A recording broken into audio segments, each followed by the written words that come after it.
wasa da muke da addini, domin a yau wannan wasa har ya kai ga za a tara malamai an ce wai 60,000 a Abuja domin a yi wasa da ƙur'ani.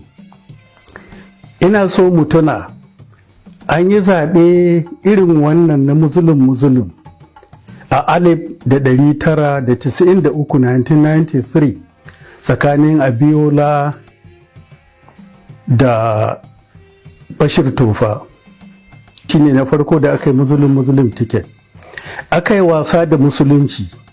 Zaben nan ya zo ya zame mana fitina a ƙasar nan, aka yi ta rikice-rikice iri-iri. Aka tara malamai 8 ga watan Nuwamba 1997 aka sauke ƙur'ani sau miliyan guda a Abuja. Ana sauke ƙur'anin nan 8 ga wata a Abuja, 8 ga watan Disamba wata ɗaya daidai Janar Shehu Yar'adua ya rasu a kurkuku.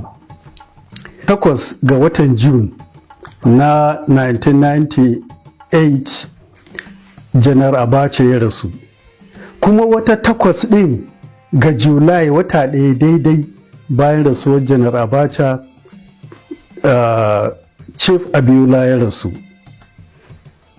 Waɗannan dama rikice-rikicen tsakaninsu ne. An so a yi wasa da ƙur'ani, kun ga abin da Allah ya yi. Bana kuma an yi zaɓe irin wannan na Muslim ticket wanda aka yi shi 2023. Ina tuna mana wancan 1993 aka yi shi. Ga yanan shi kan shi wannan mun ga irin fitilu da masifu da tsadar rayuwa da rashin lafiya da abubuwa da ke ta faruwa. Maimakon mu rungumi Allah mu koma gare shi mu ta istighfari, sai za mu maimaita abin da ya faru a baya. Wai mu tara malamai 60,000 a tafi ai karatun ƙur'ani a Abuja. To ina nanatawa babban kira na ga malamai a ji tsoron Allah, a tuna wasa da addini har ya kai ga wasa da ƙur'ani wanda magana ce ta Allah, ya zama ana wasa da Allah. Don haka don Allah don annabi mu yi istighfari, mu ji tsoron Allah, mu bar wasa da addini.